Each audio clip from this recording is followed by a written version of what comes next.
And these buildings were old military bunkers and barracks. And so, good fair size, yeah. And the second one was, of course, a little more than double that size. And then, of course, ultimately the third one, which opened in 1942 and ran for another 2 years, that one was close to 4 times the size of the second one. We're talking about extermination. We're not talking about some idiot strapping a bomb on his chest and getting on a plane. And that can't happen anymore. Why? Because we learned, didn't we? We learned from that terrorist strapping a bomb on his chest and getting on a plane. Yes, we did. We learned from those other terrorists that sit around on Twitter. And well, okay, maybe we haven't learned from that one yet. But the fact is that we've learned, and we remember 9/11. But you know what? We don't even remember 9/11 anymore. No. The attitudes from, let's say, September 12th, 2001. Let's look back on those for a moment, if you can. If you can wade past all the Kim Kardashian updates to remember what the pulse of the country was like on the 12th. Now think about that for a minute. And now, think about those same memorial ceremonies that happen every year, but are so much less impactful, so many more less people going to them.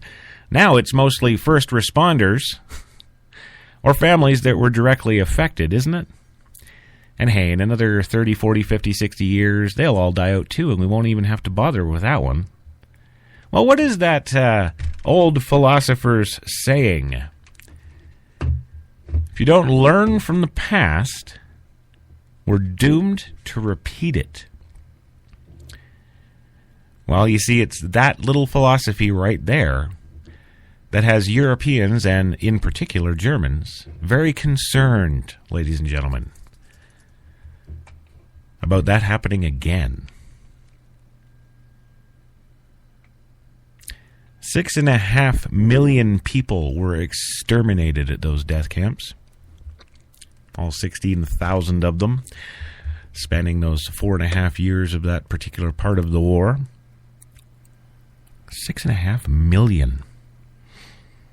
A good friend of mine, Dr. Judd Newborn, Long Island Cinema Arts Center. That's his job now, but he's known for much more than that worldwide. He has for countless years. I'm not even going to say how many years, just countless years. He has gone on world tours to lecture, mostly at universities, but a lot of Jewish synagogues and places like that as well. But you know where he doesn't do it? He doesn't do it in our American school system. They don't teach it. I think you all should be just as concerned as those Germans are about history repeating itself. We're not teaching it. No. Now, thankfully, in Canada and like I said, in Europe, they still do teach history. Duh. Oh, if this wasn't so serious, it would be completely laughable. Yeah.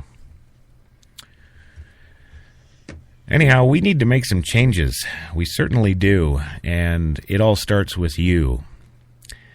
Now, I put on, I think I mentioned this actually on Straight Talk yesterday, but I put up on my Facebook, 5 days ago now, I put up a post. Because I'm a Netflix subscriber, of course, and, this new series came out from History Television, yes, the H2 network. They came out with a new television series. Yes, they did. Actually, they came out with a couple at once. All Netflix originals. The first one is World War II in HD. The second one is Vietnam in HD. Now, I got to admit, I watched the Vietnam one first because I don't really know why. I guess I just wanted to see, how good the HD reprocessing was, and didn't really want to get into the whole huge, 6.5, 7-year war and the multiple theaters, the Pacific theater, the African theater, and the European theater of World War II just yet. I wanted to check out what they did first. So I watched Vietnam in HD, and man, I gotta say, those Netflix production folks really put together a hell of a good show. It's a series. And it's the complete series. So, of course, you can watch it from start to finish, which is what I did. And then, what did I do? Well, I, of course, went on over and hit up that old World War II in HD, didn't I? Yeah. And I went through all 10 or 12 of those episodes. Went through them all. Went through the whole thing. And it was almost a day-by-day account. And the format that they did it in, the way they brought this together was pretty impressive as well. It followed a series of survivors. Now, I've seen a number of Auschwitz documentaries and series done this way as well, with real survivors. And like I say, these folks are all late 80s, early 90s. They're pretty much have, well, I guess, gotten their revenge. They've lived this long. Now, one story that just came out Monday was about an Auschwitz survivor being alive is the best revenge. Yes. Well, I kind of have a problem with that too, but we'll get into it here. In Tel Aviv, Israel, shortly after the Nazi invasion of what was then Hungary in May of 1944, Rene Ganz's family of most of the 25,000 Jews in the city of Ordea were forced into cattle cars, transported to the Auschwitz-Birkenau concentration camp. The men and boys were placed in one line, while women and girls were led to another when they arrived at the camp. Ganz was just 15 at the time. She said, "I asked a German soldier why we were being separated, and he said, quote, 'You've had a long journey. You need to take a shower.'" Ganz, who's now 86, recalls, "That's when the selection began," she said. "German officers took one look at the prisoners and decided who would live and who would die. If they pointed left, you went to the gas chambers and crematorium. If they pointed to the right, you became a slave," she says. Take that, black people. "We were sent to the right, but I never saw my father or brother Nikolai again." Ganz, a self-described optimist, tries not to dwell on the horrors of the Holocaust or the 100 relatives she lost. But the 70th anniversary of the liberation of Auschwitz-Birkenau has stirred up painful memories. She spent 2 months at Auschwitz before being sent to slave labor camps along with her mother, who also survived the war. On Tuesday, today, Holocaust Remembrance Day, Ganz will return to the death camp for the first time, along with nearly 100 other Auschwitz survivors from 19 countries. She says, quote, "It will be very difficult, but it is important." Yeah, remember that. It's important. A medical team of 12 doctors, psychologists, and nurses will accompany the survivors ages 75 to 96 because of the, quote, "emotionally powerful and physically taxing nature of the visit," the World Jewish Congress said. "This may be the last major anniversary we will be able to remember with those who experienced the Holocaust firsthand. From this historic event, their voices will echo across the generations, hopefully," says Robert Singer, Secretary General for the Jewish Congress, which helped organize the event. Of the more than 1.1 million people who died just at Auschwitz alone, about 90% of those were Jews, according to Yad Vashem, Holocaust World Center in Jerusalem. About 1 in 6 of all Jews killed during the Holocaust died at the camp. Also killed there were homosexuals. Oh, see, there we go. Now we've got this growing number all across the country of homosexuals, so maybe you guys can all relate to this.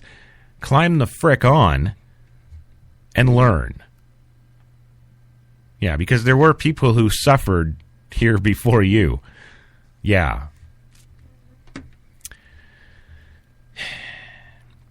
Also killed there were homosexuals, Soviet prisoners of war, Christian Poles, Romanians, and others.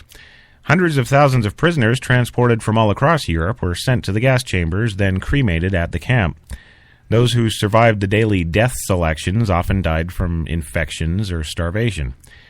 As the Soviet army was approaching in January of 1945, the Nazis stepped up their exterminations and, in an attempt to destroy evidence of their genocide, sent the surviving prisoners in Auschwitz and its satellite camps on a series of death marches.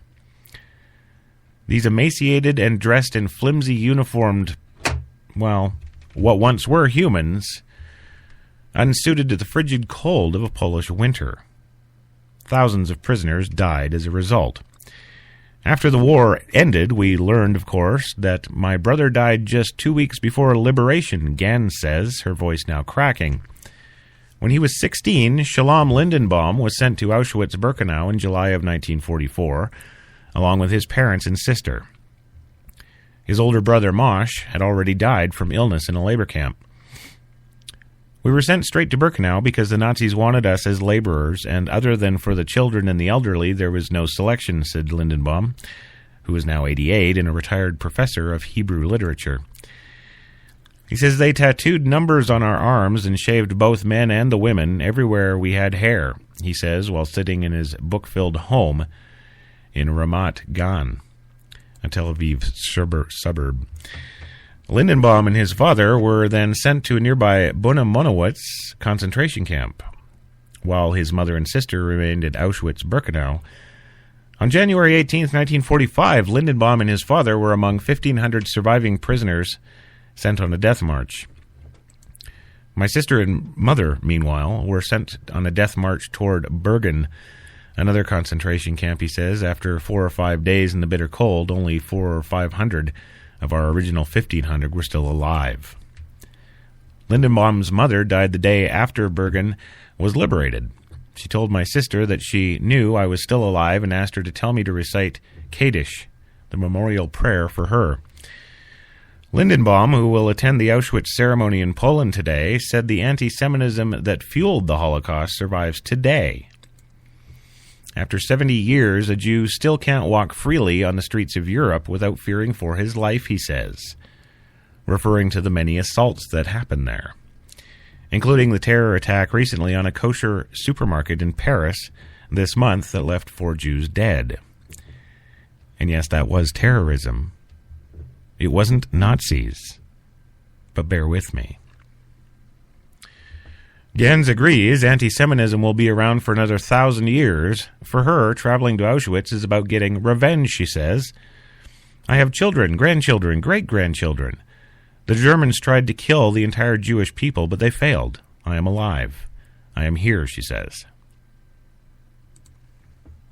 Going to go for our second commercial break. When we come back, I got a little report from the BBC about today's events, and good old more Crash Talk back in 2. You've got it locked to HTLA Radio 1, New York. Good morning. Welcome to Tim Hortons Cafe and Bake Shop, where fresh always tastes better. What can I make you this morning? How about our new flatbread breakfast paninis? Made fresh, just for you, with your favorite breakfast ingredients on maple or multigrain flatbread, then grilled to hot, melted perfection. Just $2.99. Who couldn't warm up to that? Tim Hortons Cafe and Bake Shop, where quality really does meet value. The hot new accessory, brows that wow. New from Maybelline, New York, it's Brow Drama, our first sculpting ball brush with tinted gel. Just sweep, then sculpt for bolder, sculpted brows. New Brow Drama. Get the look at Maybelline.com. It's Maybelline. When we arrived at our hotel in New York, the porter was so incredibly careless with our bags. And the room they gave us, it was beautiful. A broom closet. But the worst part was the shower. My wife drying herself with the Egyptian cotton towels. Shower curtain defined that whole vacation for her. Don't just visit New York. Visit TripAdvisor New York. With millions of reviews, a visit to TripAdvisor makes any destination